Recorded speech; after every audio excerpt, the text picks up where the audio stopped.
Now we're good. Who call this place Anascoyo, the land that Isla Vista sits upon, their home.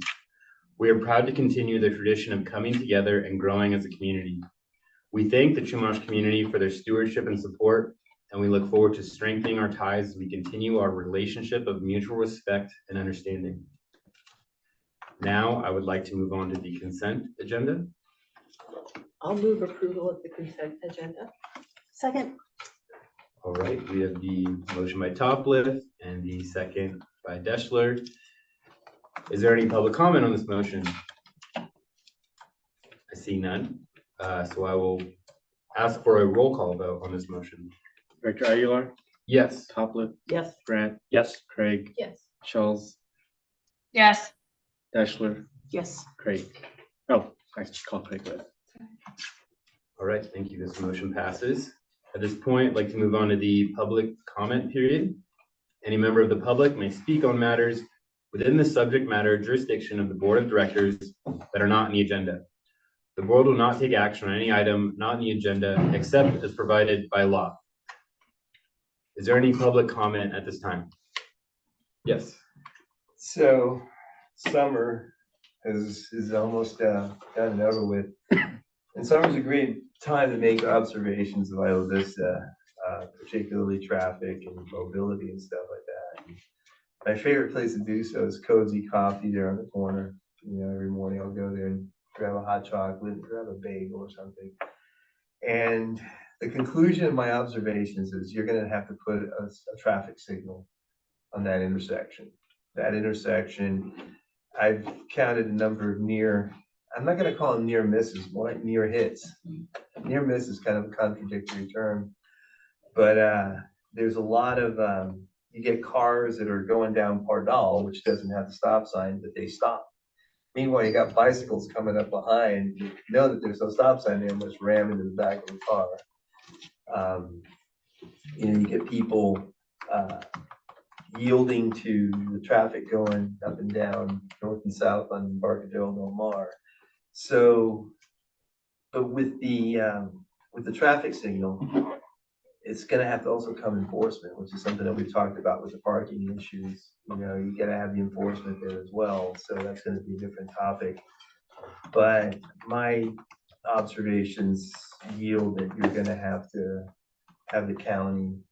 And by the way, the bike cleanup happened. Looks wonderful. Thank you for that, guys. Jenna, it was great. It was done. But yeah, I guess that's a big topic of discussion with me on that, is that traffic signal.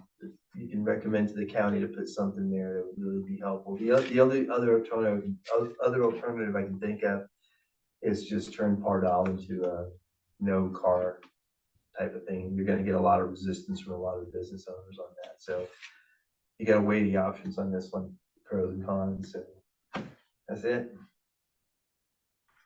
All right, thank you for that public comment. Is there any other public comment at this time?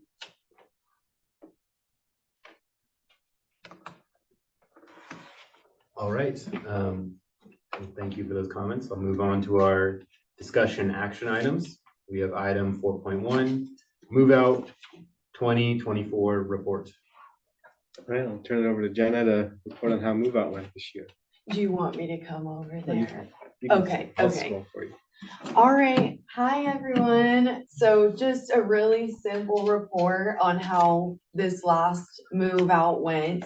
I think that it went pretty well, and we've been really able to take our experience from last year to streamline our processes this year. So if we could go to the next slide. So I think the biggest and most impactful thing that we did is we hired Hauling for You. They kind of did what Earthcomb had done last year.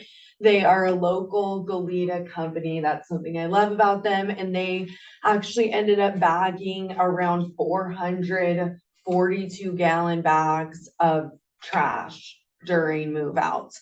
And the wonderful thing that we did this year that didn't happen last year is there was a ton of communication between Ivan, the owner of Hauling for You, and the Marburg route supervisors. So Ivan and his guys would like bag all of this litter And rather than just allowing it to sit there, they would tell Marburg, hey, we have all this litter bagged right at this location. Marburg would either come and get it, or Ivan would bring it directly to the Marburg truck. And I actually had a meeting with all of them this morning to recap, and they had said that it worked out really well. So I think that next year, something that bothered me a lot is just, I want to prevent scattered litter from sitting on properties. Of course, there's the issue of overflowing trash cans, but what about the scattered litter that just sits there? Now that I'll have to do some thinking about how we're gonna go about that. Another thing, I would really like to educate more about proper appliance disposal, because what happens is appliances are picked up every Thursday when it's not move out time. And that should be something that's very clear, and appliances shouldn't be left in random spots, because appliances are actually some of the most dangerous items potentially during move out. Lastly, how can we address issues that occur at properties with late move out dates? Move out dates that occur after Marburg's contract is over. So kind of responding to those situations quicker. And then this will be the longest slide, sorry. But this morning, what we kind of talked about in our meeting is that it might be a good idea to draft something next year for Ivan to hand out if anyone has questions, giving more information on the fact that construction material is something Marburg won't pick up, and what dates Marburg will be out, all of that. So we're going to continue our collaboration there. Okay, thank you. So we did our donation pickup service again. I believe that the weight came out to be less than last year, but we serviced more households. You could see we had about 1,171 pounds of items collected and donated. This isn't the biggest deal, but maybe next year we can have the organizations pick up the donations from us rather than us bringing the items to the organization. So it'll save us some time. So next is food recovery. We actually ended up combining the donation service where we collect unwanted items with the food recovery. So we collected food as well and ended up with 1,605 pounds of food, which I know that Richard really took the lead on getting it to where it was supposed to go. It was a lot of food. Okay, and then the cardboard box giveaway and free shredding, it was just one event that we hosted. We collected boxes from businesses that would have been thrown away, and it was extremely popular, just as it was last year. Shredding less popular, but the people who did use the shredding really appreciated it. We also just used it as an opportunity to hand out educational material. So I think we will do 2 giveaways next time rather than 1. So the yard sale, one of my favorite events, rather than hosting 2 like we did last year, we did 1 this year, and it was huge. We had over 94 participants selling items. And then I would estimate over 200 people came to shop. So it was really successful. People had fun. I would like to see if there's any way we can centralize the sales, or just any way we can ensure that each sale gets a similar amount of foot traffic, because that was kind of an issue that we had. So give sale support, I was there a lot supporting Viviana with the give sale, and so were some of my team members, because I think it's a super important effort. They saved so many items from the landfill because of the give sale. And thanks to the give sale, the move-in sale is possible again. UCSD has allowed us to use their space to store leftover items from the gift sale over the summer again. So a move and sale will be happening this September. And I kind of had a better idea of what to take from the leftover items this time. I just realized last time people wanted pretty much everything. So we have even more items to choose from this time. And then I would say maybe the biggest thing that we did new this year was we had Fiona. So last year I did all this research and gathered all this information on how we can try to make move out better and educate people. And Fiona and I worked this year to just take all of that.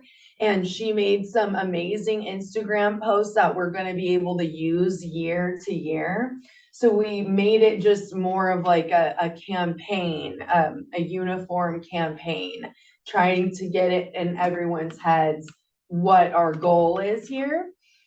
And then also something you have to check out if you haven't already is we made a web page, or Fiona made the web page. We collaborated, but she did it. An amazing move out web page. And I've done a lot of research on move out and different college communities, and this is definitely one of the best, if not the best, websites. Like, I think people will look at this and they will pick up a lot of information on what they can do in their own communities because of this move out page. That's it. All right, thank you for that update. Are there any questions from the board at this time? Yes. Well, I just had to comment that I think we should just say we have the best move out in the state. I'm I'm sure that we'll all back this up. We're very impressed with what you've done, and I love how you have recalibrated as we had some challenges and figured out other ways to do things, and it's something that I feel really proud about. So Thank you. It's fun to create the whole program. One comment that you made is that the Marburg contract ends before, like, it didn't cover late move outs. So we enter into a separate contract with Marburg for the move out period. Yes, I'll Jonathan. explain it. Yeah, so the county has like the franchise agreement with Mhm. Marburg that gives them the monopoly to work here. And part of that is they have a bunch of different requirements of Marburg. So Ivy has a lot of special services that other areas don't get. And so one of them is Marburg has to come every day for a 3 to 4 week period from mid-June to mid-July. But there's move outs that happen after mid-July that the Marburg daily collection period doesn't cover, which then causes some buildup. So the separate contract, it's not a separate amount of money that IVCSD is paying. It's No. within the franchise agreement, yeah. but it's just for a separate service, essentially. It's for the They're daily providing. service, Got yeah. it. So it's part of their requirements to operate. Got on it, got it. Thank you. Yes, Director Brand. Yeah, just to that point, it seems like this is just a comment that there seem to be more leasing companies that are starting their leases in September now than at least I've seen in the past. And I think that might have to do with the new rental year-round lease laws. But we should anticipate and monitor that because it'll probably continue to be like a thing. Maybe move out will now eventually get extended to just be less, but like over a longer period of time. But I really appreciate all the work that you've done in transitioning with contractors this year. I'm really glad to hear that it's going well and that the new contractor has a good relationship with Marburg. What is the term of time that we get them for? Can you describe what that is? So we hired them for 5 hours a day for a month, so 20 days, because they get weekends off. And they ended up using more hours during the worst of move out, basically. So they weren't here for 20 days, but however many hours that adds up to is how much we contracted them for. So like some days they would work 8 hours, then towards the end they worked fewer. Mhm. And so that started right like on graduation weekend or just start before that? I Like can't June remember the 12th. date. I think, yeah, it was either the 10th, 11th, or Mhm. 12th. It was one of those days that we started. Mhm. And do you feel like that is sufficient to kind of cover like the initial deluge of stuff that's on the street, or that, in the future it might need to be expanded? Well, I think if there were double of them, it would be a million times even better, of course, in an ideal world, but I don't think they need to start any sooner. Gotcha. Earthcomb started sooner last year and it was great, like they got to kind of practice and feel things out. But really, right when they started is when they needed to start. If anything, if we can't double or get more people, then extending the contract to have them for more hours or more days would be great. And then I would just have them not start before June 10th, but continue into July. Gotcha. Yeah, makes sense to me. And I love that you're focused too on the appliances. I know that those, depending on how old they are, can have a big environmental impact if they're not disposed of right. So I'm glad that you're thinking about Or fall on people too. that too. That too. Yeah, thank you. And just take up a lot of space on the curb. No Yeah. sidewalk in that. Yeah.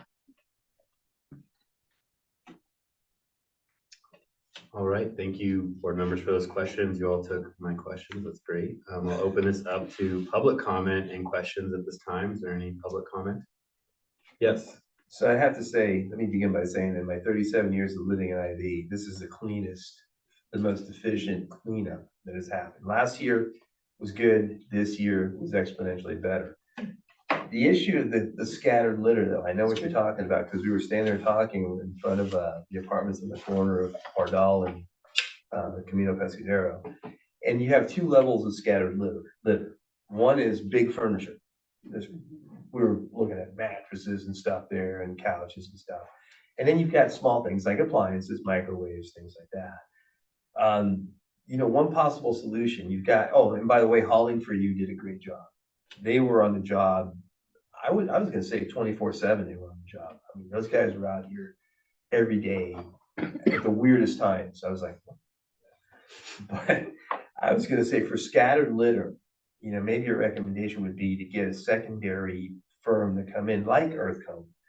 Because for the small scattered litter, I think that a small firm could handle that a lot better than, a bigger firm like Scattered, like a Hauling for You. The bigger stuff, Hauling for You can definitely handle. They've got the trucks, they've got the trailers, things like that. So in a case like what we saw in front of, next to Rockfire Grill there, that would be a Hauling for You type of jurisdiction. For smaller stuff, I would say something like Earthcomb would probably be a good, something similar to that, or if Earthcomb's willing to do it, you can. The other thing, like I said, there was some, of course, you're always going to have some complaints from the community. Why, it's Sunday, why aren't they picking up? It's Sunday. The complaints were kind of baseless to a degree. They were kind of, just nitpicky, but I personally saw it as one of the most efficient and effective cleanups that I've seen in 37 years. That says a lot. And I gotta say, you put together a hell of a program because, I remember the old days. I mean, it was, when they say scattered wasteland, that's what it was. Now it's actually civilized. Well, still a little feral, but that's just me from Florida.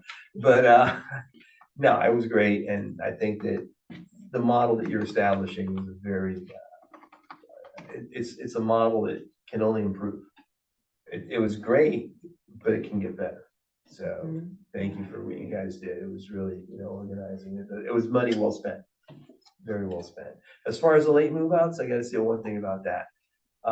Maybe reaching out to the management companies would be, just sitting down with a bunch of the different management companies like SFM Vista Del Mar, who we read from, Ronald Wolf, Iridian, KMAP, explain to them that situation. because that extra mess, it affects them as well. It affects them adversely, so it costs them money. So something to consider, reaching out to the landlords. Thank you. Oh, no, thank you guys. Thank you for those comments. Are there any other public comments at this time? All right, I don't see any, so I'll come back to the board for any final board comments. I'll start off and just say that I'm very proud of this program.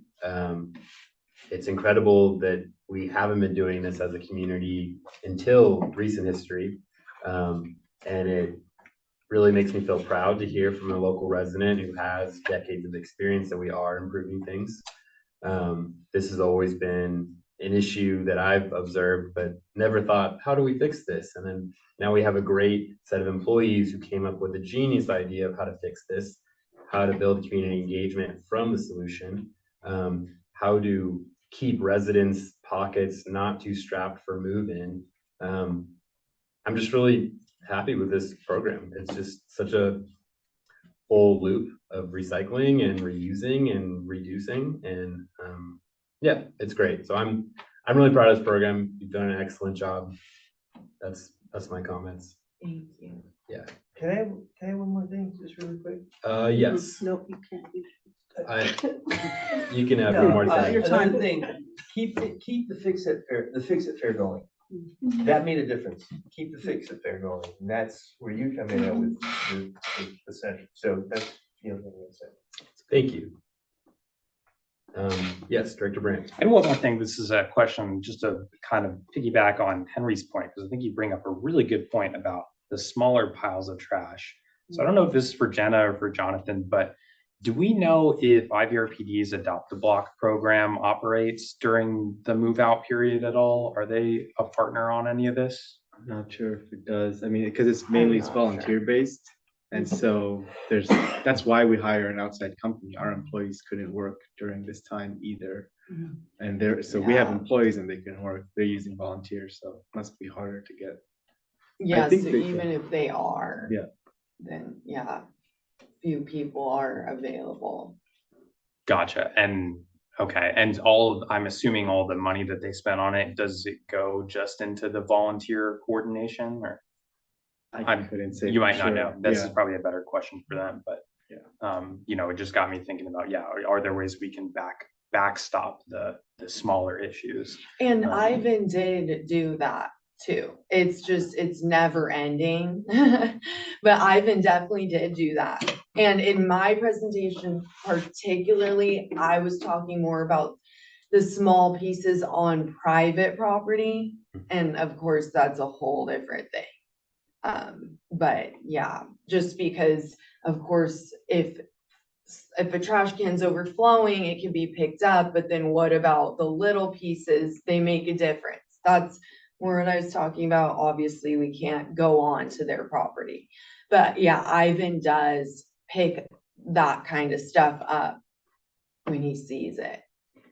Gotcha. Thanks for that. And I just want to echo the praise. This was such a great year for this. Thank you. Definitely have hit a new high bar for how clean we can make the month of June. Thank you. All right, any other board members? Comments? All right, thank you, Jenna, and we will move on to our next agenda item. We have item 4.2, Resolution 2416, Community Spaces Rental Fees Policy. I'll turn it over to Maya to present this, but we've been talking about this since our retreat.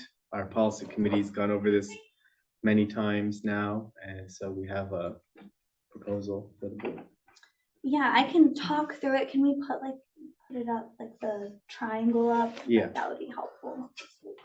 Visualize all the words I'm gonna be spitting out, but well, the community spaces fee schedule. So generally, a big overview of what the policy says is that events should generally be free or low cost if they have high community benefit, are open to the public, and occur during non-prime times. High community benefit is defined as providing some sort of service to the community, and I'll talk about that more as I go on. Events that generate revenue, are closed to the public, or occur during prime times are incurring a higher fee. Now, this is all broken down into exactly what time of day, and whether the event is open or closed. So I will be describing this triangle here, but you can see on the x-axis, we have open versus closed, and on the y-axis, we're talking about what time of day. We define prime time as Monday to Thursday from 5 p.m. onwards, Friday to Sunday from 12 p.m. onwards, and then because of something Leslie and I noticed, we noticed that Mondays and Fridays are the slowest days of the week. Those days will have discounted rates. So Monday and Friday is the in between prime time and slow time.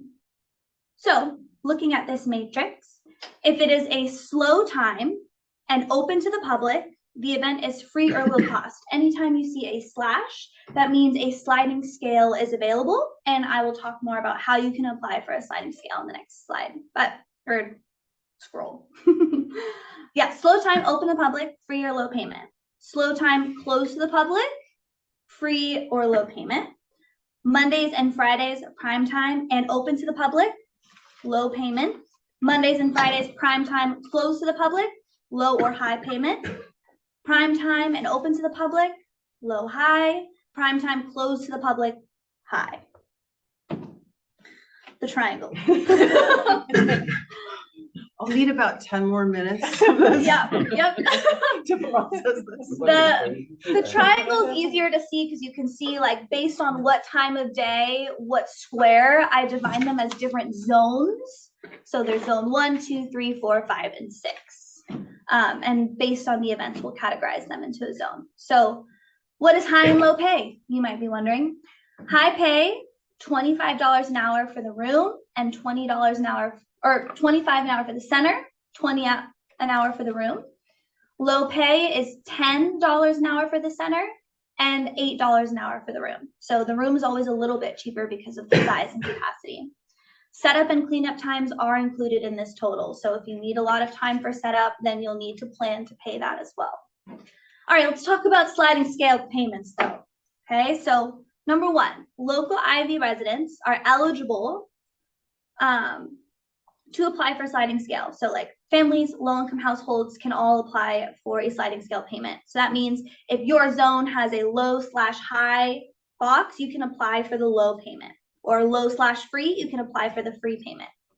If you provide proof of enrollment in a low-income program, so that can be a medical program, food stamps, any sort of electricity breaks, there's Wi-Fi breaks that you can also apply for. So any proof of enrollment in any of those, proof of residence that you live here in IV, and then your overall event budget. So let's say you're planning a really big concert, you know, how much is that whole event cost? And then we can see as well what your whole budget is that you're working with.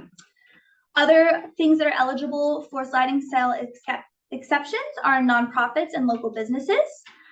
We basically made 2 budget categories. So if your operational budget is $1 million or more, then that's the higher rate. And if your operational budget is less than $1 million, then you can apply for that lower rate sliding scale. Event types. So if the event is free and provides a service to the community and is open to the public, we want that to be free. Those are the things that we want to incentivize. An example of this could be there is a free luncheon every Tuesday that is providing a service to anyone in the community to come and have a free lunch. We want that to be free. Low cost if the event is for internal planning and closed to the public. So let's say you're a nonprofit organization and you want to have a planning meeting with your team, and it's not open to anyone else in the public. You can still apply to have a low cost. However, if it is an event that generates revenue and is closed to the public, like you need an invite, you need to buy a ticket, then that needs to be a higher cost according to this policy. And then generally for student clubs, if it's open to the public, you can apply for a sliding scale to keep it as low. And if it's closed to the public, then it'll be a higher cost overall. And then the last part of the policy is just fair access and priority. Reservations are made on a first come, first served basis when the windows open for each quarter. And these all operate as a baseline. And we encourage people to apply for sliding scale as soon as possible too, if that is something that they're interested in.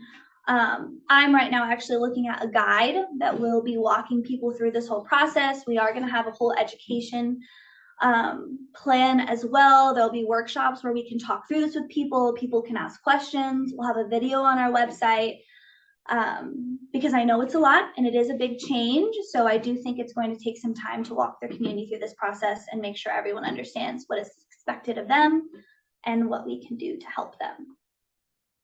So that's an overview. I would say that it's brief, but I feel like I've been talking for some time. I would love to open it up for questions, comments, concerns, and anything in between. Right, thank you, board members. Yeah. Dr. Deshler. So can you explain what electricity breaks means? It's like you can be enrolled in a program to get discounted utilities. Like for So your it's discount Edison utilities. or Okay, it's to your verify what you're Cox. voting. Yeah. Got it, okay. And then, I wonder, you said, free if the event provides services. What types of services are you talking about? Something to benefit the community. And I'm keeping that broad because Yeah. there's a lot of things that fall into that category. Like, for example, we have, resource fairs. I would want that regardless of the time. If that's a community service providing community, I would want that to be free, right? The free lunch was a good example. What about yoga, guitar lessons? That's providing a service. Is that, If they're free classes, then they would. Yeah, but Okay, if got it it. costs money to go, then. Then I would say no, because Got then it. they're generating revenue. Got it. And then the last question I had is in determining the cost per hour for the room in the center, do you have a sense of what the costs are, our cost plus other costs associated with running the center? Like, is this a percentage of the overall cost? What Yeah. percentage is it? The finance yeah. committee wanted to try to peg it to the cost of the janitorial for the center. And because the room is free janitorial, Mhm. or we get it as part of our rent. But so the center has 30,000 a year in janitorial costs. So this is hoping to generate $30,000.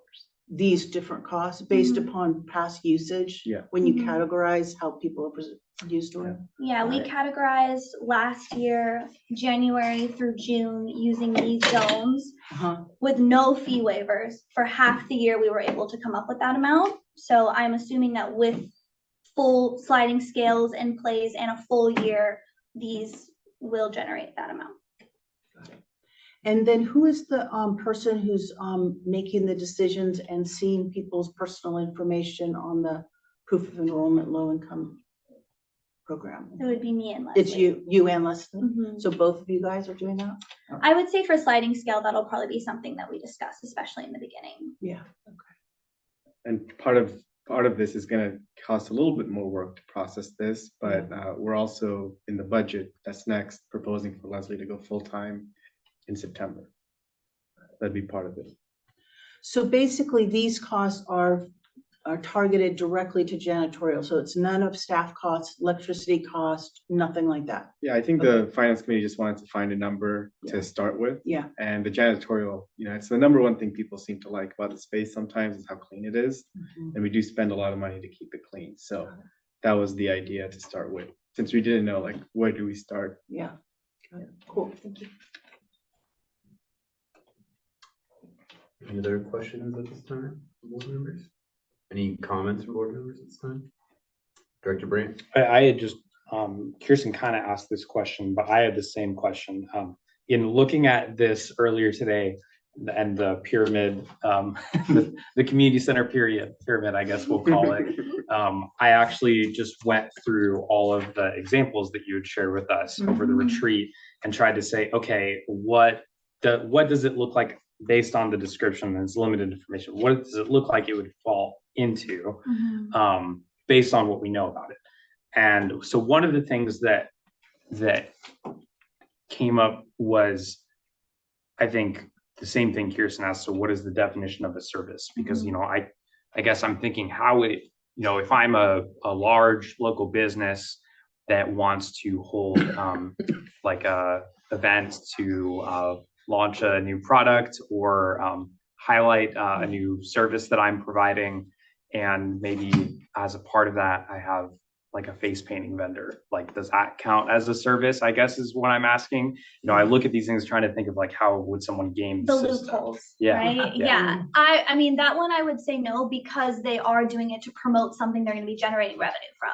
I really want to really hone in on the whole generating revenue, because I do think that's something, one, that's new to the center that we'll probably see a lot more of in this coming year as people learn about it. And two, if you are generating revenue in any way from this event, then your primary focus is not the community and providing something back. Your primary focus is going to be generating revenue. So I think that that is going to be the key thing that we look at in the purpose of the event. We want to see that the purpose of your event is to provide something to the community. Then that's something we want to have a sliding scale or free payment. But if it's something that's just like one maybe small component of your event is like face painting, that wouldn't qualify, because that's not the purpose of your whole event, is to provide that service. And so you mentioned that there'll be like a guide. Is there going to be like a form or an application that's developed as a part of that? Yes, well, we're going to have the guide, and the guide has a lot of communication steps between the user and us. And so we are providing clear instructions of, if you are the user, this is the information you need to provide to us in your reservation in order to be considered. And then once we get that, that's when we outline the next steps for everyone. That's when they'll know how much is owed. That's when they'll see all of the paperwork that they need to fill out. That's when they'll know if they can apply for the sliding scale or not. But in the reservation, we're asking, if you want to apply for a sliding scale, you do it in the request. And then we can work with them one-on-one on that. So someone can apply for it retroactively. After the event? Yeah, or if they think, oh, maybe I fall into one of these categories. It would be, no, in the request. So Mhm. when they request to go on the calendar and to use our space, right then, that's when they would need to say if they're applying for a sliding scale or not. And is that the point where they submit payment? It would be, well, when you request, we will be telling you how much is owed. So if you request us and tell us that you need a sliding scale, then that's when we will respond with something different other than this is your total. We would say, this is your form. Please provide these 3 documentations, and we can go from there. They need to pay before they get their code. Yeah. So Yeah. just because you request, there's still so many steps after submitting a Mhm. request where you go back and forth with us. So part of it is you owe us $80. If they pay, then we say, here's your confirmation email. Gotcha. Yeah, and to simplify, like for reservation as a whole, because I realize I'm talking at this as I've dealt with a lot of reservations. Step 1, they're reviewing our policies and the pricing guidelines, and that will be very public on our website, right? Step 2 is submitting the event, knowing all of the different details that we are requiring for you to submit. Step 3, you're communicating with Leslie. She's sending you all the necessary paperwork, walking you through any of the other processes. Step 4, payment confirmation. You're sending us the receipt that you paid with the link that was sent to you, and then you'll get your lockbox code after everything is signed and returned. And then 5 is completing the checkout form after your reservation. So it should be step by step. Thanks. Yeah. Okay, so now I have more questions. So you don't have a category in here for governmental organizations. Would they fit under nonprofits? Do we need a governmental organization? And then also you have local businesses. Local businesses being I mean- Isla Vista businesses. So if a business from Goleta, they would have a different I would say so. eligibility? They wouldn't qualify at all for the fee waiver or the fee reduction, the sliding scale, sorry, I'm getting my terms mixed up. So if a small business in IV under $1 Mhm. million, Got it, got they it. could apply, but Got it. Okay. not larger ones. So like one of corporate businesses, corporate owned, those would obviously be more than $1 million and couldn't get it. But the government idea is noted, and I think we didn't include it in here, so maybe it didn't come up in policy committee meetings. So No. we could consider it under nonprofit. We could come back with a revision that has that as a third category, but it just never came up Yeah. during our It seemed like discussions. we did discuss it though, when we had our workshop and worked on it. Yeah, at the So I retreat, assumed it came would up be at the part of the retreat. nonprofit Yeah. bundle. Yeah, I think that we definitely can do that if that's something we're interested in. Yeah. Well, that was a lot of information that we Yeah. went through to get to this point, and as Yeah. complicated as it seems when you report out to us, Mhm. I think you've done a lot to like try and simplify it and make it clear to people. And I think that all of our goals in terms of the use of the community center should be met with those guidelines. And then we'll be on a learning curve because we're doing something new, and we'll probably find some ways we have to tweak it. Definitely. I definitely also want to look at this fall launch as Mhm. very much a pilot program. I'm going to be listening to the community, what people are saying about it, how people are feeling about it, if this feels fair, if this doesn't feel fair. I have discussed this with some of the partners that I work with a lot, just to see how their authentic feelings are. And a lot of them who would be paying the higher fee seems very happy still. This is still drastically lower than anything else in the area, whether it be on campus, Goleta, definitely Santa Barbara. So I do feel that this is a really competitive price that should go over well. However, from free to paying anything, I'm expecting feedback. So me and Leslie will be there open ears, making sure that we're taking lots of notes on what people are saying this fall. Thank you. Right, I have another question. Yes. Under general pricing guidelines, you have free or low payment events. And then you say events should be free or low cost if they, one, provide high community benefit. And then is it or are open to the public or occur during non-prime hours, or is it and? Or It's or for all three of those? Okay. Mhm. However, like if we look at zone 6, for example, it's a closed high payment. There's no slash. It's a closed event. It's in a very prime time. Regardless, that's going to be a high payment. I would say if you are, you know, trying to provide high community benefit, a high community service, and you don't want to pay the high fee, then I would recommend looking for a different time or making sure that it's open to the public, right? Because it's not a community service if it's closed to the public too. So it's still very much within the frame of the triangle. And people's events on the calendar get labeled free or open, or Yeah. open or closed. So if someone wanted to game it and say, well, it is open to the public, but then their event is now listed online as open to the public, they don't actually want that. They will have to deal with people thinking, I can go to this event. Mhm. And then if people get to go, then that's great. They got to go to an event that was open. But otherwise, if they don't want people coming, we get to control what people on the website see when they look at our calendar. And if we say closed, then, you know, people might probably not come. But if it says open, they might show up. I think it's good. I love the first start. I mean, it's pretty impressive. My brain is twisted. I think color coding some of this might help. But I think it's a great first start, and it'll just be really interesting, like you said, as you come into this and you start getting requests, you know, if there may be issues of defining community benefit, defining services, but you know, you'll see. So that it's a living policy, I guess. So good first start. Thank you.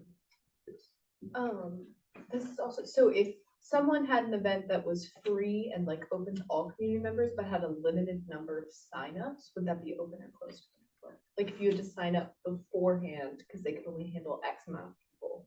I would still say that that's open to the public. Yeah, and I do think that that's something that we would require them to write in their description as well. So that, like I said, if you are a community member looking at the calendar and it says open to the public and you click on it to see what's going on, you'll see that you need to make sure that you sign up ahead of time. Okay, I have another question.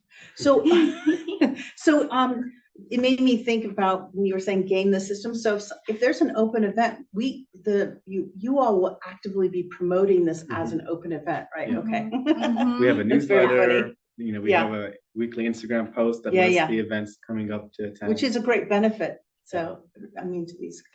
Right. Oh, yeah. If you're Yeah, having an event with for us, sure. we will let people know about it. Yeah. Especially if it's in that community service, then we are promoting it quite a bit, because at that point we want to partner with them. We want to uplift this resource that's in the community too. Got it. Yeah, that's great. I had a question similar to Director Deschler's. In the sliding scale payment section, there's required documentation, and then there's the block bullets. I just want to ask if those are ands or ors, the same way she asked that about above. Those one would be and. Or, Okay. I mean, it yeah, it's and, but it's like if your bill does both, then if it has your address and your low income program, it is an Yes. and. You do need to have both, but one document can So- fulfill both. So it is required, like no matter what, it's required that you're an IV resident and it's also required that you are in a low income program. Yeah, need Okay. based. Got it. I would just ask that we maybe make that language a little bit more Yeah. clear, like the and the or for folks. Yes, that's the only. Yeah, we can do that. That's an easy fix. Yeah. That's the end of my comments and questions at this time. Any other board members? Just want to give a shout out to Director Shaw's, I think inspired the pyramid, Yeah, Nice. yeah, definitely. her worksheet. You drew a pyramid on the back of your worksheet and I was like, oh, I like that. That helped me like really conceptualize it. So yeah, that was Oh, Director Brandt. Well, I think I'll be super honest that after I went through this exercise and tried to categorize everything, I had a moment where I was like, this is really impressive, but did we maybe over-engineer this a little bit? Because of how complicated it kind of seems. Yeah. And, after talking with Jonathan a little bit too about some of the questions I had, it made more sense to me. And it does seem to me like, we're focusing on the sliding scale exemptions, but in order for someone to want to claim that, then they're already going to have to be in the frame of mind that it is worth it to save what will probably amount to be like $30 for the course of the event. And even when I thought about some of the more successful events that we've had either in here or in the community center, that I was wondering, might they get kind of eaten up in this kind of a system? Even researching them more, I came to have my concerns assuaged. I was thinking about the UCSB Smash group. I was wondering, do they even have a bank account? A lot of student groups don't. Then went online and realized that a part of that tournament is that people buy in and pay money to basically bet on themselves when they're playing Super Smash Bros. So sure, they probably do have a way of, either whether it's a bank account or however they're paying for it, there's someone who is responsible there. So that's just one example, but I think that was one group of people I was worried that were going to get caught up in it. And then the group that I was worried that would kind of get, I don't want to say a free ride, but I was a little worried that there'd be either nonprofit organizations that have definitely the means and the budget, or small businesses that would be in the same boat that would be able to claim a lower rate. And only time, I guess, will tell. I think that some of the, a lot rides on your interpretation of what's open and what's closed. There's an example on here of a nonprofit that hosted a fundraiser that they said was open to the public. Well, if it's a fundraiser, then people are exchanging money to go to it. So it might not be open to the public. So my one reservation is just how much it puts on you and Leslie and the rest of the team to kind of call balls and strikes on some of these things. I'm feeling like hearing you explain it, you have thought a lot about it and you're standing behind it. So I'm definitely prepared to move forward with it, I think. And I think, to Kirsten's point, both the monitoring of the stats and of the feedback that we get, I think will be important. I think you'll know if we start seeing an exodus of people, because you work with these people, they're already submitting requests, you approve every single one of them.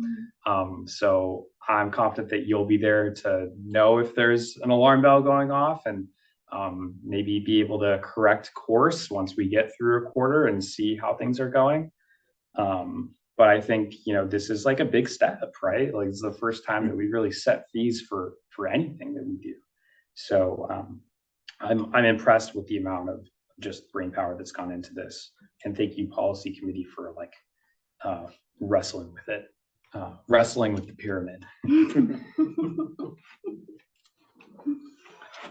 Yes. How would a church group qualify on this? They would be in a prime time open to the public, so that would be zone 5. And it would be low high, so they could, if they wanted to, apply for a sliding scale payment, and then we would need to assess. Based on that 1 million or more? Mhm. Just as a follow-up to that, so the two, there's the budget category and the event type under the nonprofit local business sliding scale exemption. They have to meet one in both of those categories? Like, do you have to be less than 1 million? Oh, it needs to be And- clarified if they're two separate exemptions or not. Is that what you're asking? That makes sense, yeah. Yeah. Yeah, 1 million seems very high. Is that? I mean, we're a little over 1 million. Yeah. Yeah, and maybe just as a follow-up to that too, so it's nonprofits and local businesses. Is it local nonprofits, local defined as Isla Vista box, like we're defining business, or I didn't think we meant local only to IV. I think it's No. Santa Barbara, Nonprofit in general. yeah. Okay. You might want to say local meaning Isla Vista. I mean, just Yeah. because local could mean different We things can to write different Isla people. Vista instead, yeah.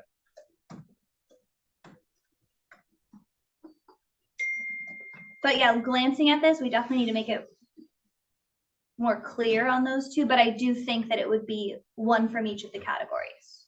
Because it will need to be defined as one of these event types in addition to the budget. Yeah, So if and you have then a small budget and you're charging tickets for a fundraiser, you're paying the higher price Got it. still. yeah, really, the first one isn't even like a need it, it's just a litmus test. It's, is your budget less than $1 million? So maybe it's even just, it can be worded that way. What did you say, limit test? It's like a litmus test. Like if you don't pass that your budget is less than $1 million, and you can't even go on to the next one of looking at what type of event it is. Yeah, that's true.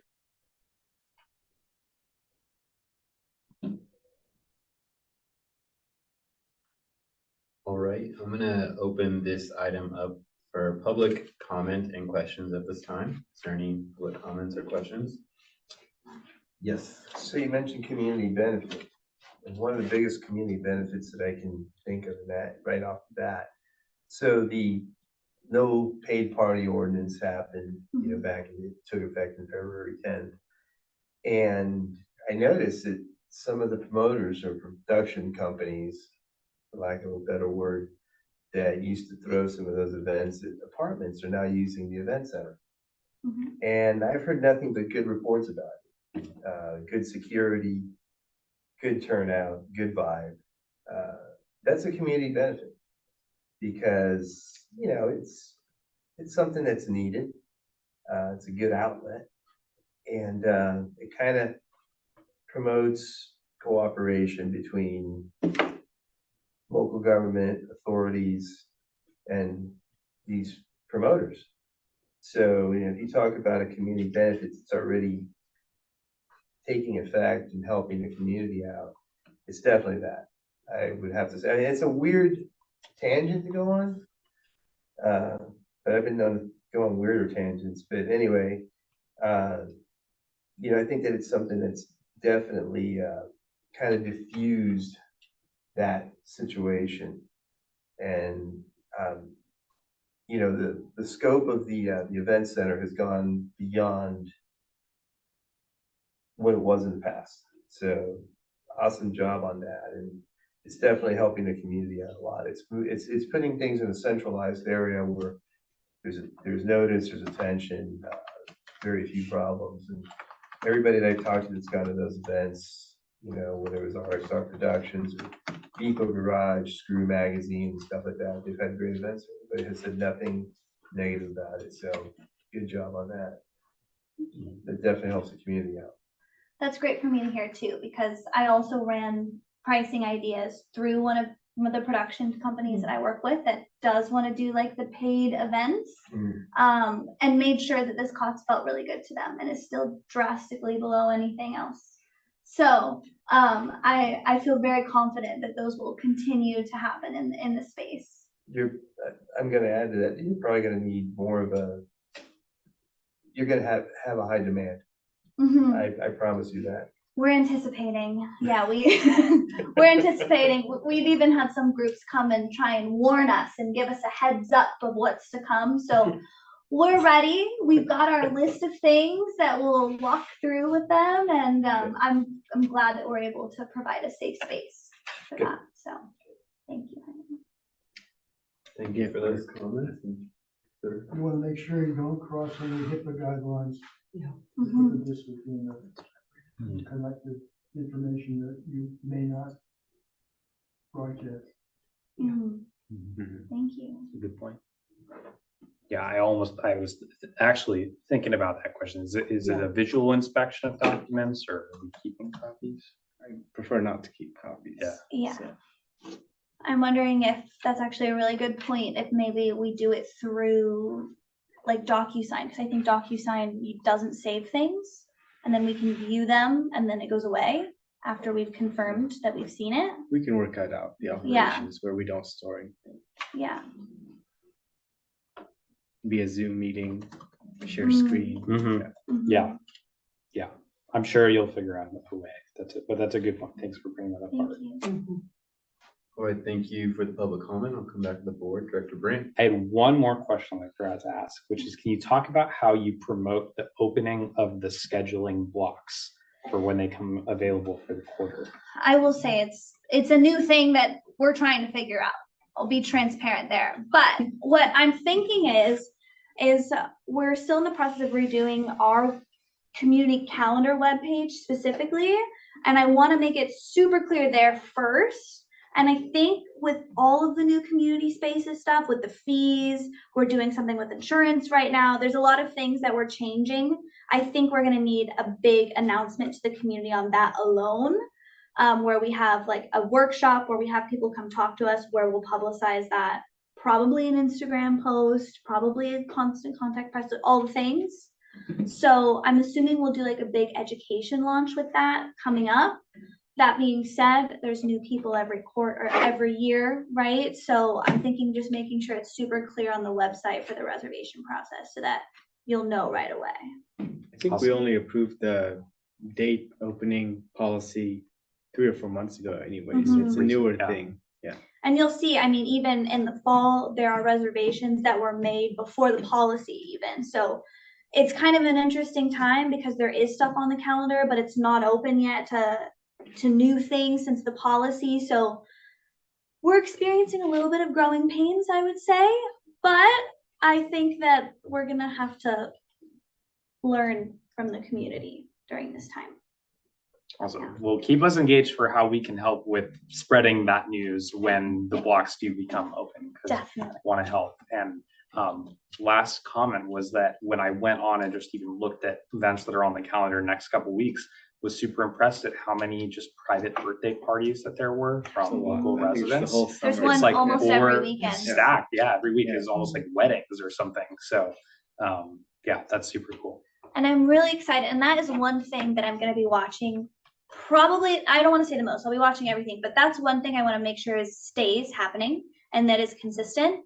So if we're hearing feedback from families that this is not working and that it doesn't make them want to use the space anymore, then I'm going to try and make an adjustment, because I have found so much joy in seeing all of these birthday parties and events come to the center of local families, and how they'll spread the word because you went to it's really awesome. And I'll have to say Leslie's doing an amazing job too, because she's also bilingual and she's able to walk through the process with people who don't speak English. And I've seen a drastic increase even since we've hired Leslie. So I just want to make sure that that continues to happen, because I've loved seeing it too.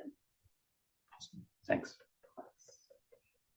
One thing, when Spencer was asking that question, it made me think, do you foresee it being an issue, or do you have the authority, if you get a lot of requests for time, that you would want to have the authority to be able to pick and choose what entities you want to rent the space based upon the overall vision of what's the center, for an example, for the center, for what it's for. I guess I wonder, if you get, because it is a community benefit, and if you get a lot of requests and they start filling up, you might have to pick and choose between different organizations. And does the policy give you that latitude to make those decisions between one group and another? And do you need that?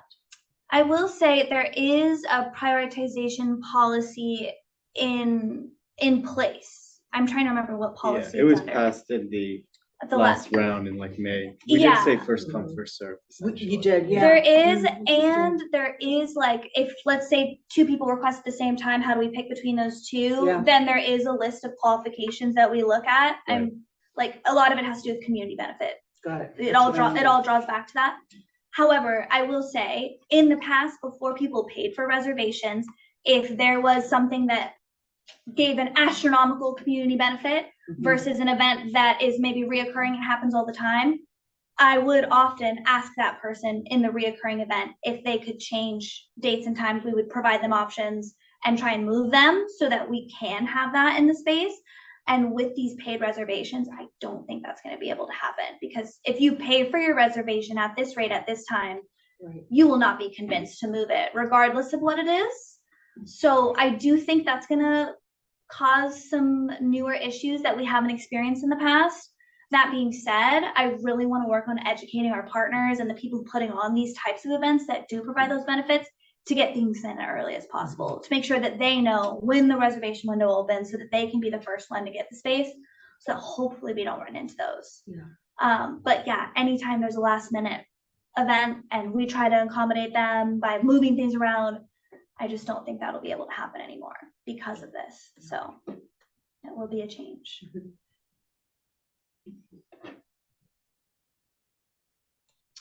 All right.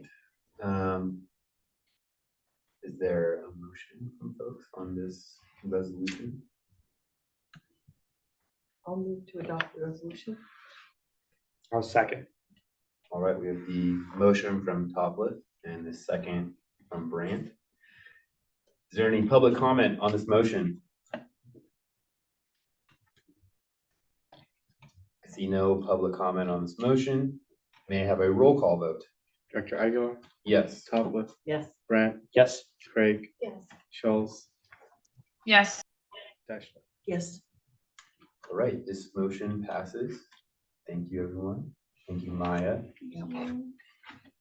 Well, here we go. Would it be possible to get, when is the next community center like report? Should be possible to get one We just could do after that this in quarter? in just to- December. Yeah, in December. Just to hear. I mean, I don't Yeah. want to, we don't need to get reports all the time, but this Yeah, is yeah. like a big step. This is a so- good one to report Definitely, in like the end of December. the pilot program, I Yeah. would say. Yeah, definitely. So our last board meeting of the year is December 3rd or so we can do it then. And I think, is that not when I do my year end? No, Yes. that's in January. Yeah, it's usually later, but Okay. this can just be for the. Well, Just for this. if you wanted to combine them, that's fine too. I mean, it wouldn't make sense to do two, two in a row. Yeah. Whatever works. Okay.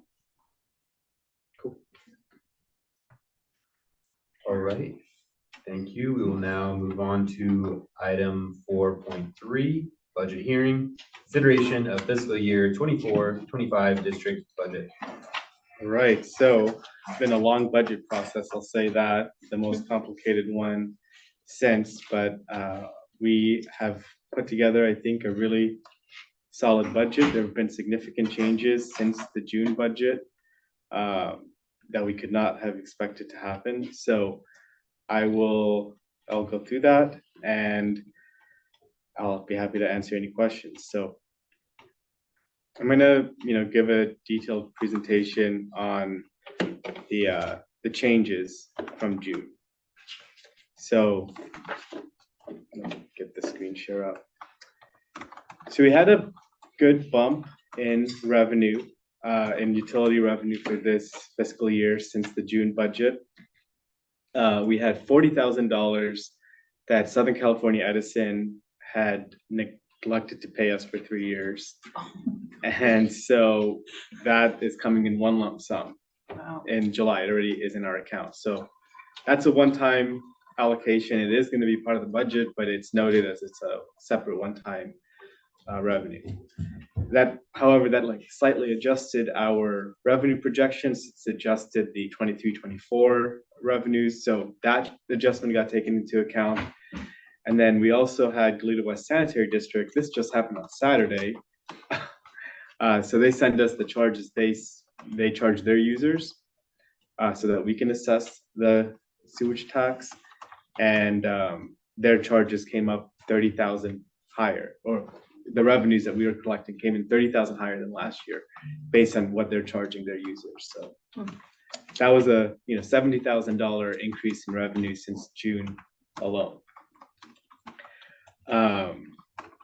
We had, you just passed the community center or community spaces fee policy, so $30,000 should be collected from that figure.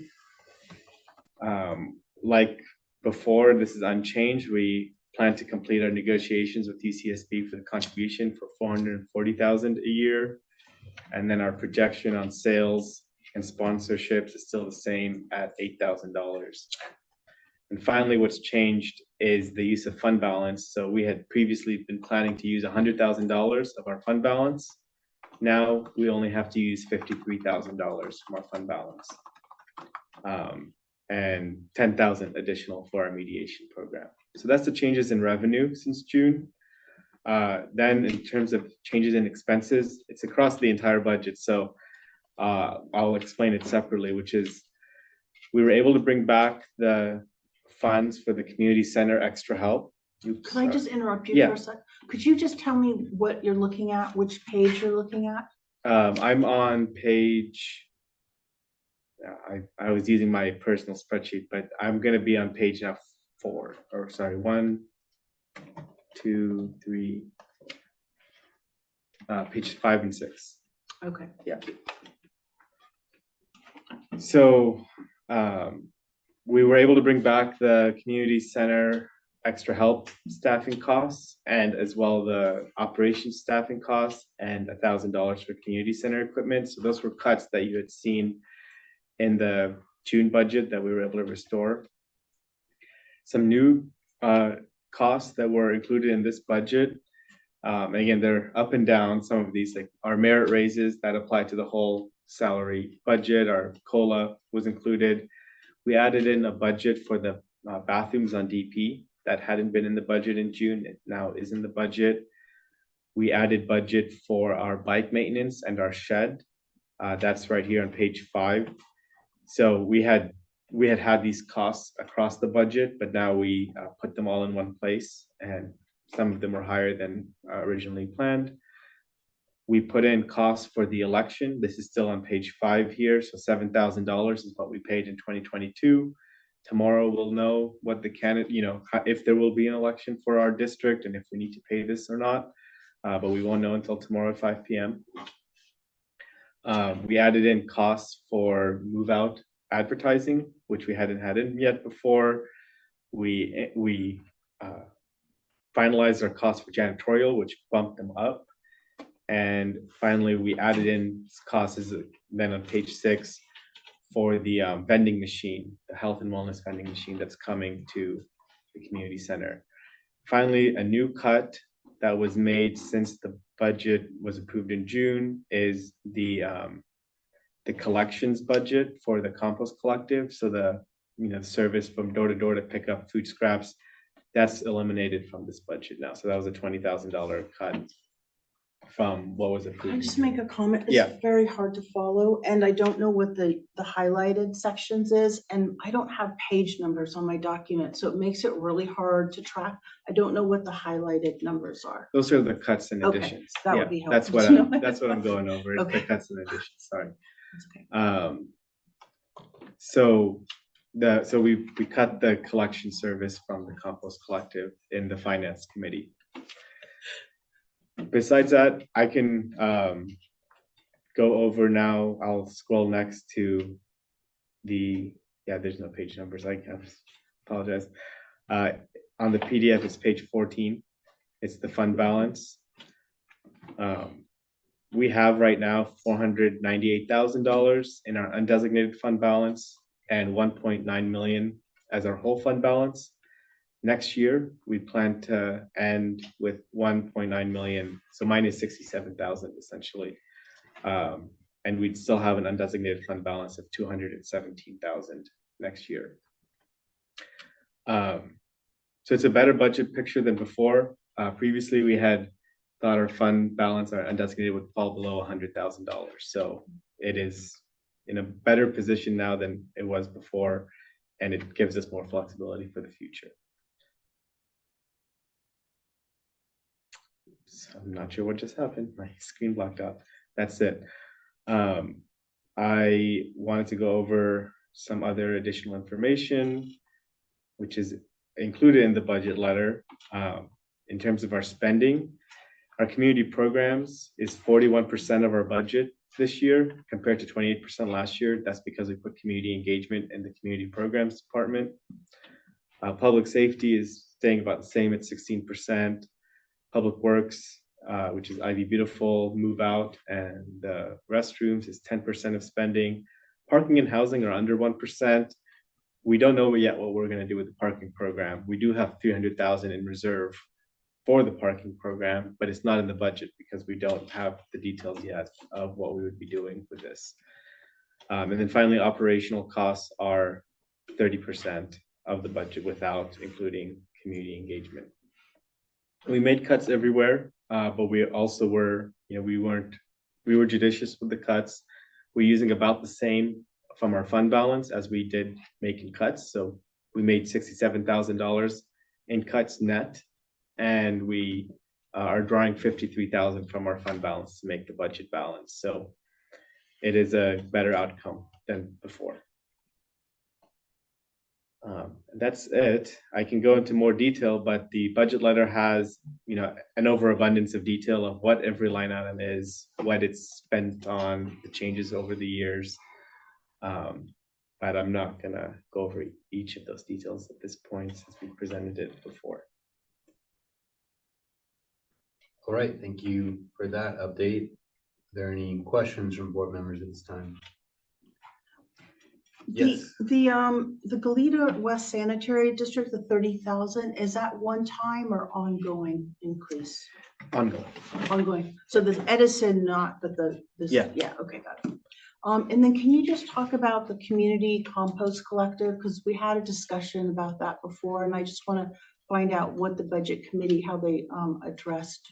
Yeah, so what the budget, those concerns. what the budget committee did is we cut $30,000 from that budget by eliminating the collection service for this year. So that was the reduction that was identified as the best one to make at this time.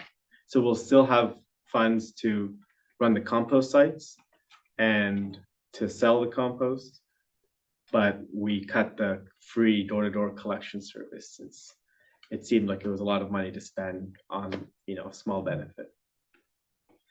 Okay, and so what's the staff issue? It still has a budget for 2 full-time staff. And the marketing person? That's a cut in half. So 2.5. The marketing is an intern. So it's not counted in the full-time staff. Got it. It's an intern. Yeah, it's like 5 hours a week. 2 full-time staff. 2 full-time staff, program manager, project manager. So that stayed the same, but 30,000 was cut from the temporary help budget. And that's what the committee discussed. So.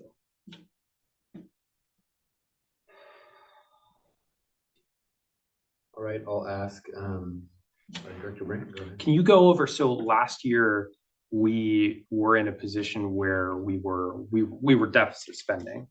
Last year we deficit spent. And that was because we had a big one-time project, the parking. That was project. one of the deficit. It was 80,000 of the, so we deficit spent last year by $230,000 essentially.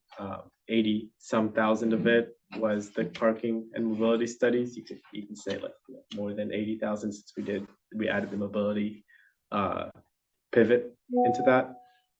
But we also deficit spent to jumpstart the compost changes that we had in mind. And we had other deficit spending that was for one-time costs, so like the equipment we counted that as deficit spending, but it was one time, which is now it's reduced in the budget anyways. So that line, it would be on, I'm not gonna refer to page numbers. That would be on or page 4 on the PDF, is that right? Under, decrease in fund balance? Yeah, the one from last year was the 228,000. That's on page 4. Yeah, 228,000. Oh, so it's under increase fund balance. Am I looking It's at a this right? negative. It comes up as a negative. Yes, yes, Parentheses, yeah. yeah. And so this year we have a positive 95, which means what?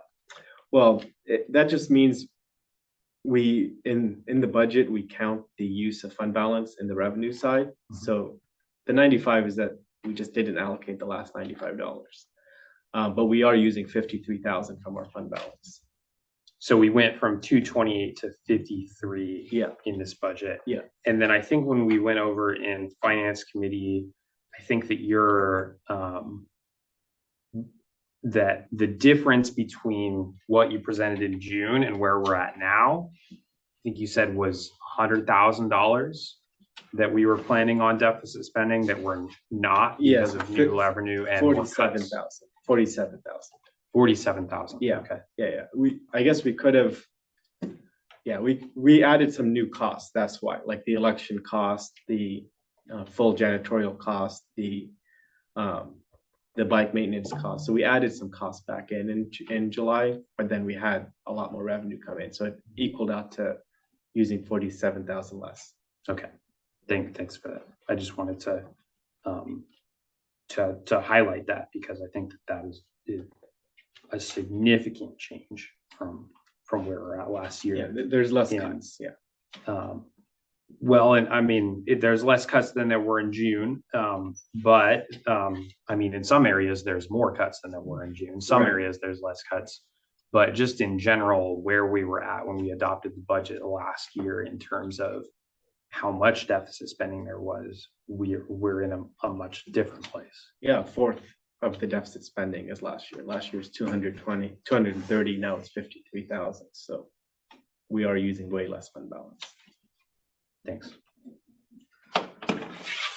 Yes. So I just want to make the comment, and I've made it before, but when I look at the priorities, I see public works, graffiti abatement, right? That's our, Ivy Beautiful. yeah, Yeah. Ivy Beautiful, move out. Public art is 208,000.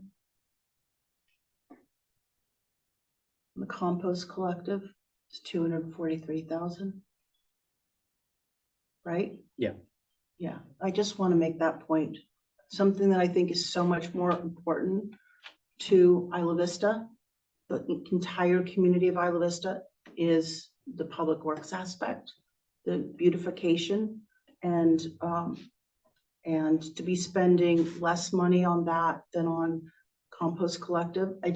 I'm really disappointed that the committee didn't look harder at making cuts to the compost collective, especially there was $35,000 of cuts.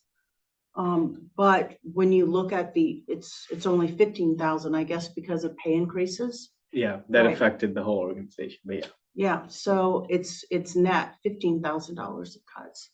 Right. So I guess I'm just disappointed that there wasn't a harder look at the priorities of how we spend money and are the priorities of the district in terms of benefiting the entire community. So just have to say that on that.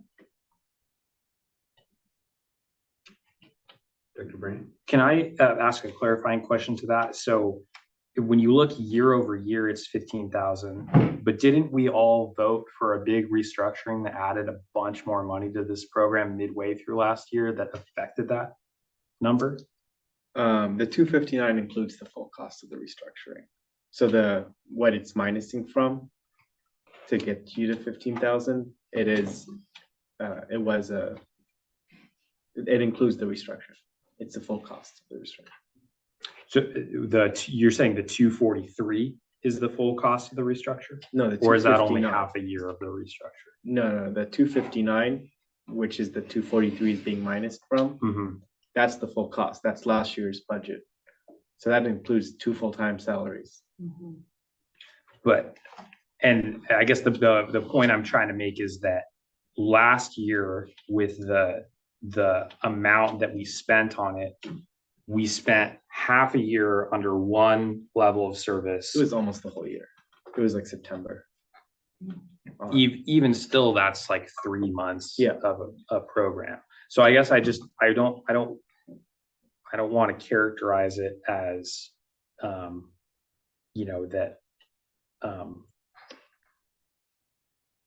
that somehow just because that number year over year looks less than what we actually cut, that we didn't try to make cuts. And I think that we did what we could do.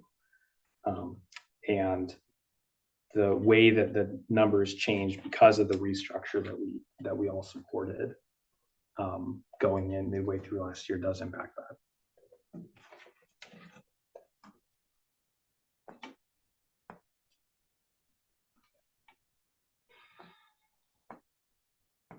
I was gonna ask if, in general, if folks on the finance committee had anything they wanted to share from the deliberation they've been doing on this.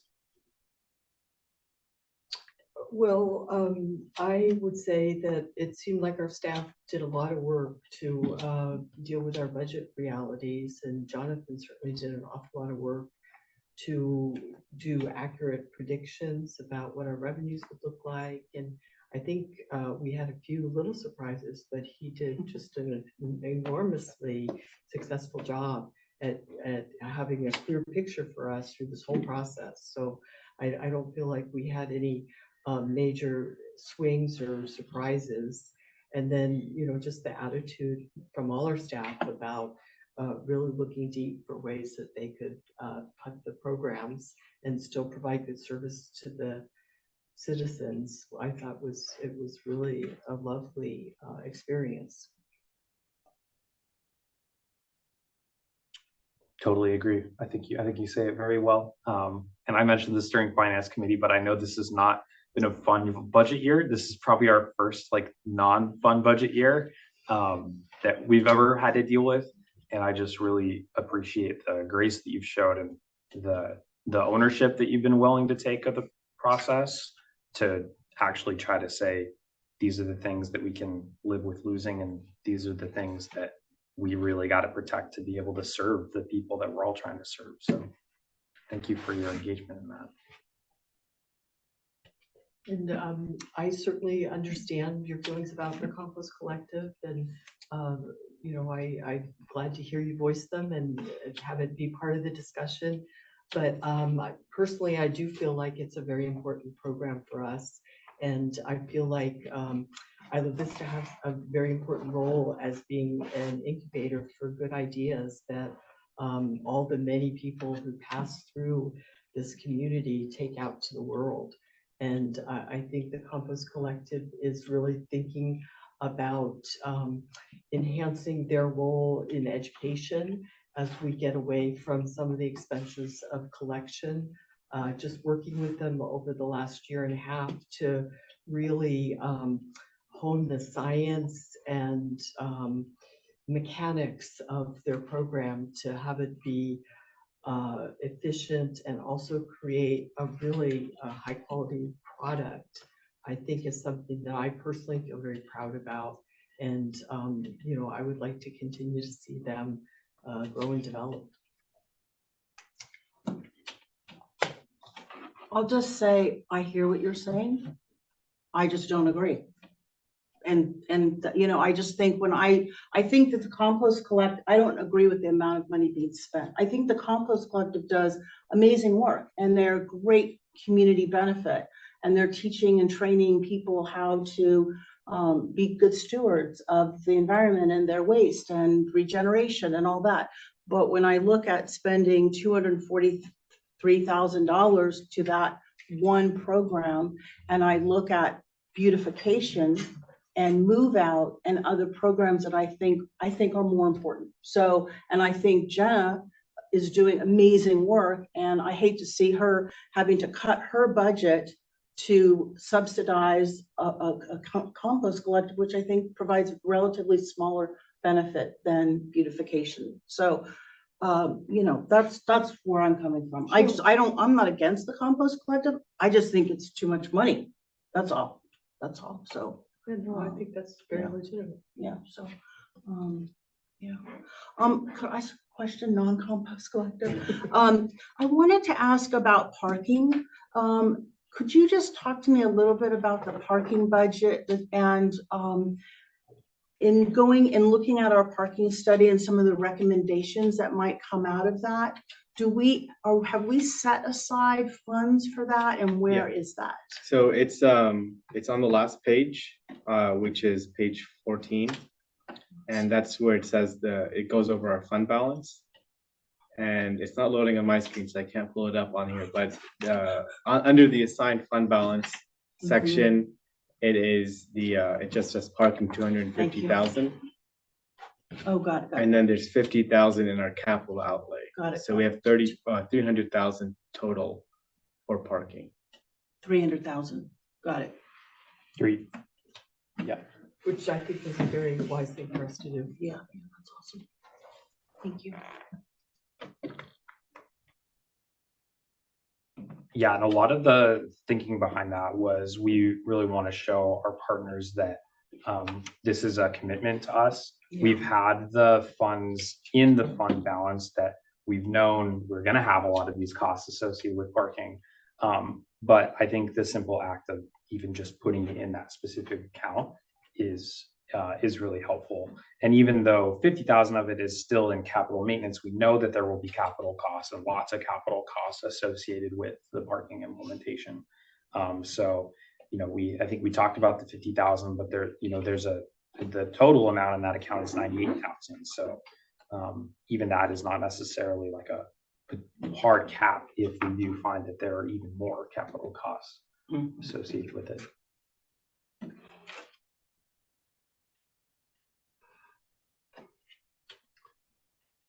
All right, thank you all for those questions and comments. I'll open this item up to the public in case there's any public comments or questions on this agenda item. I have a left-handed. Having sat through a series of parking blah, blah, blah, not this one, but over the last 30 years, so.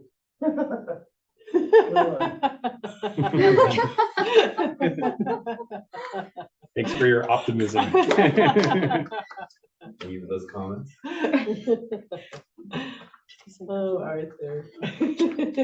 All right, I'll end public comment and return to the board if there's any further board discussion or questions at this time.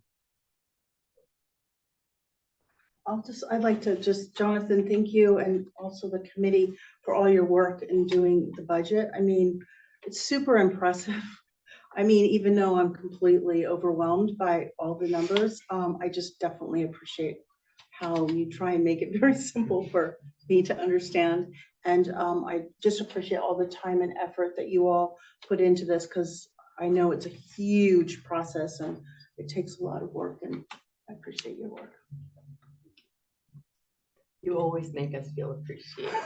You do. Every year you do. Thank you. So cute. Yeah, because this is like my nightmare. This is like jumping off a cliff or doing budget stuff. Well, I shouldn't say that. I would say I would do like a bungee jump or something. That's what I would do. I would do a bungee jump. Well, we're hoping our revenue bungees back up next year. That'll Yeah, make this there you a go. lot easier. Spencer. There you go. All right, well, I will hear if there's a motion on this item.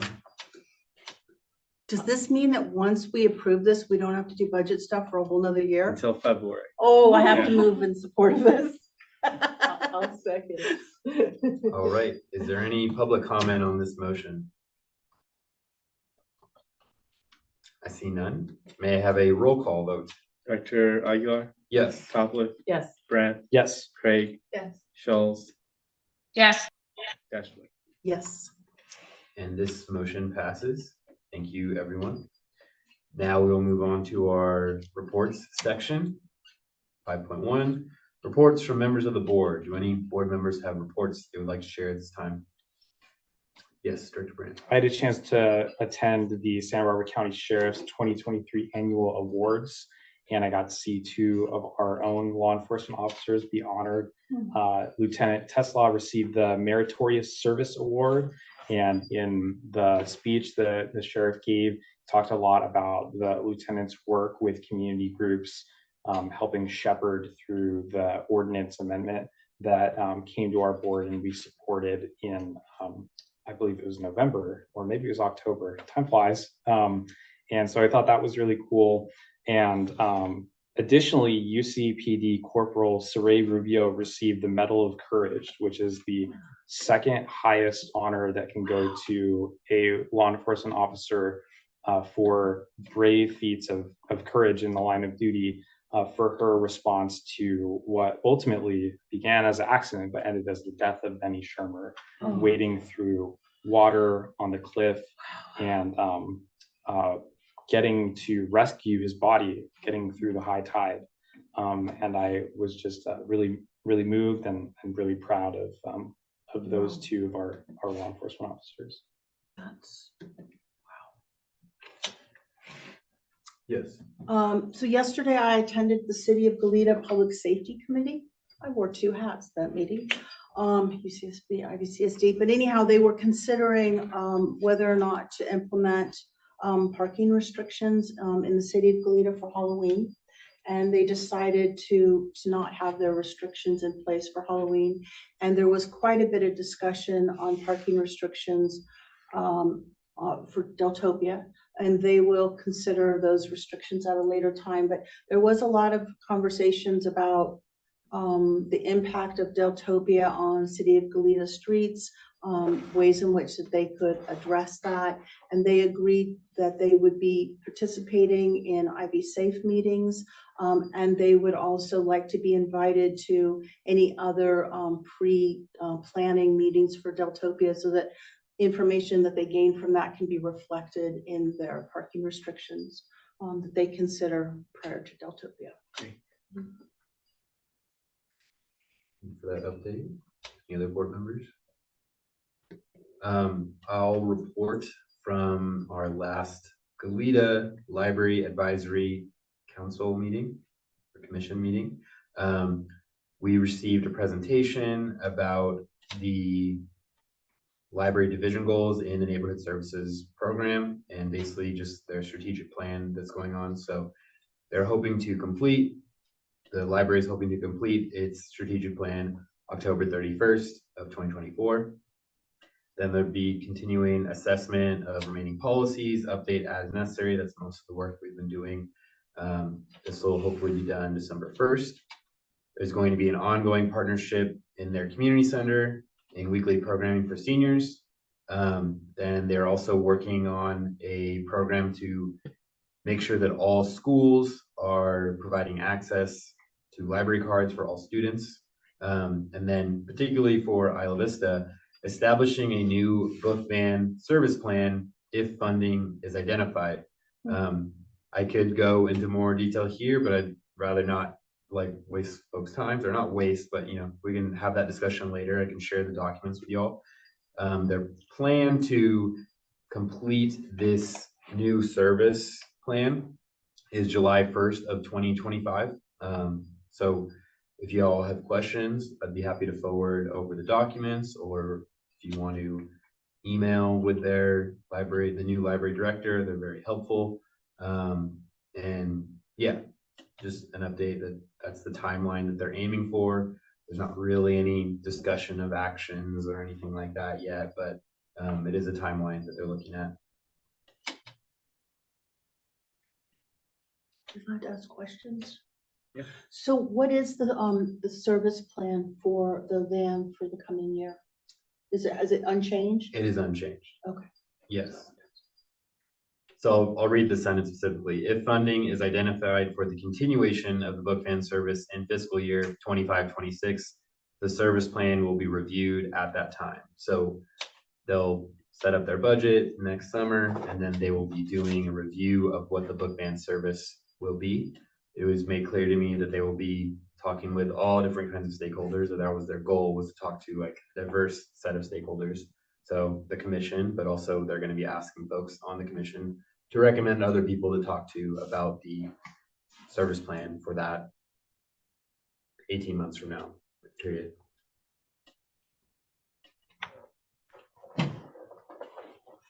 All right, I'll move on to reports from standing and ad hoc committees. You just got ours from budget, so.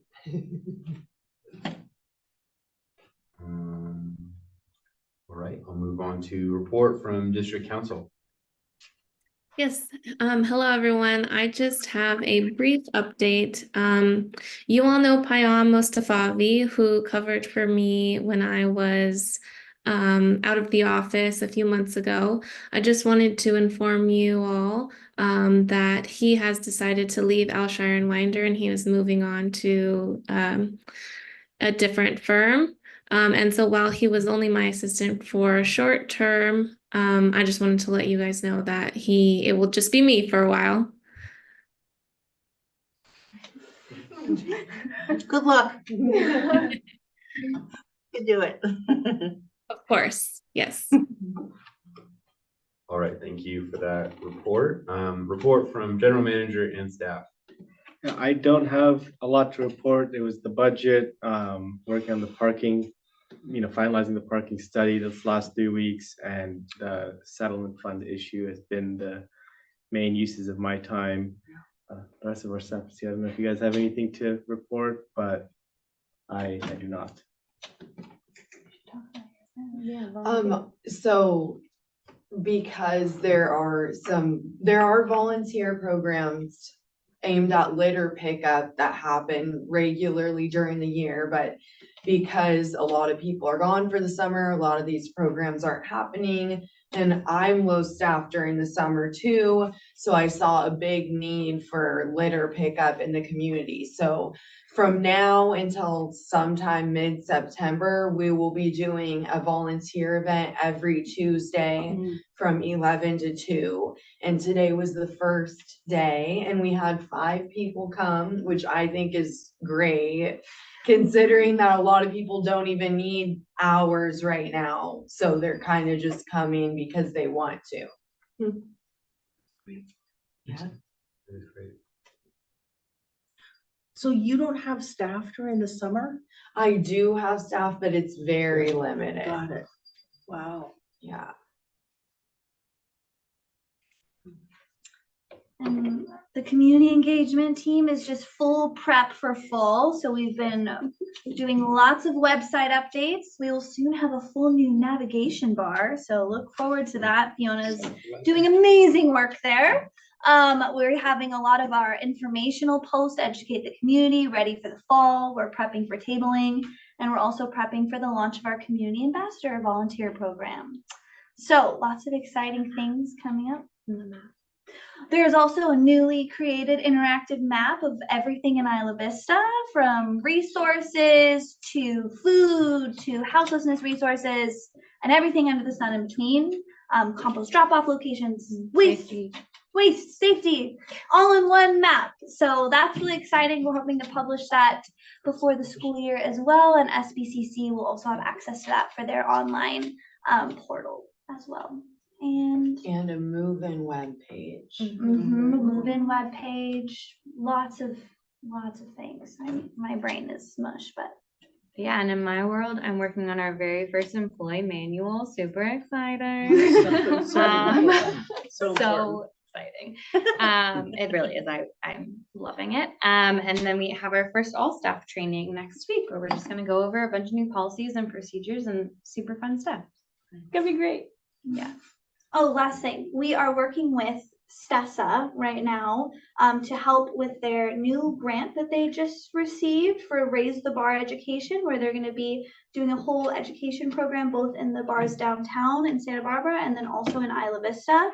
So I'm working with them on different education strategies for both downtown and in Ivy, and how we can outlay that project. Did you say raise the bar? Raise the bar, that's Okay, what I it's had a called. whole different thought of what that was. but Oh. Raise the bar? It's something they did in 2015, 2016, and they just got another 5-year grant to start planning a bystander prevention program Oh, got it. Okay. in those 2 hotspot areas. So So it has nothing to do with frequenting bars. it does. Okay, it's okay. We It's can, it's I'll about ask my kids about it. sexual violence prevention. Yeah, In the- bars and Okay, in got it. Isla Vista okay, as a whole, which Got it. obviously there's Very like cool. 1 bar now, but house parties are a whole other Got it. avenue that we're trying to bring attention to. That's all. All right. You all need new, Yeah. yeah. Yeah, No, we're the same. We're just we just all do each other's job. All right, I will conclude our report session and we can now move on to section 6, closed session.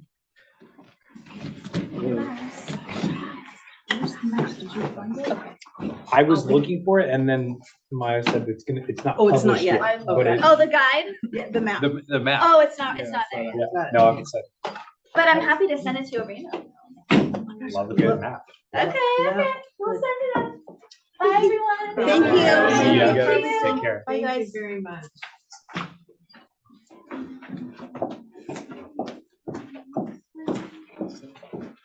All right, So amazing. council, can you read us into closed session?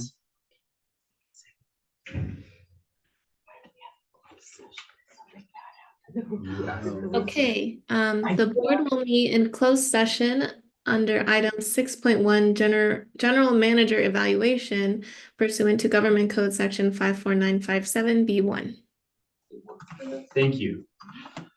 You're doing great. Let's go. No. No, we're not in closed session yet. Oh, sorry. We can count on Kirsten.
All right, we're back in open.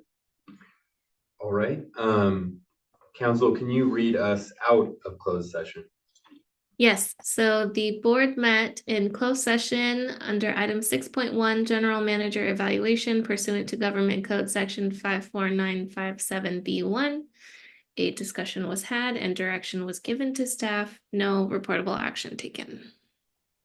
Thank you. Now, I'd like to move on to our future meeting dates and future agenda items. The next regular meeting of the Board of Directors will take place on September 10th, 2024 at 6 p.m. on Zoom and at the Community Room 970 in Embarcadero, Del Mar, Isla Vista, California. And with that, I will adjourn this meeting. Cool, I'm in thank favor you of all. that. I'm in favor. Thank you, He Jamie. didn't ask us. I know, he doesn't care. Good night, everyone. Good night, Jamie. Good night.